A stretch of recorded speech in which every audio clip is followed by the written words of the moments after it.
खुशी देवता माने आम प्रभु माने आगे एक मुझे स्मरण करते मोबाइल कथा बार्ता है तो विष्णु को स्मरण कले जे माता पार्वती मुझे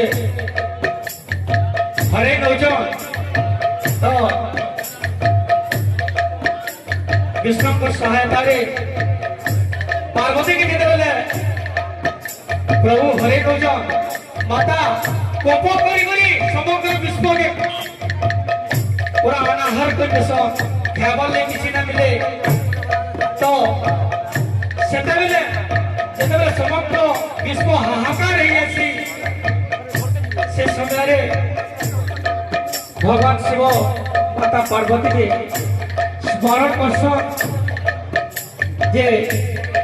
से समय माता पार्वती अन्नपूर्णा रूप हे कृपा कर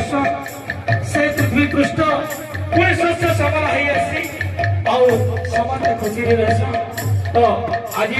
से ओषा व्रत के आमर अंचल रे गर्भा गाँव एते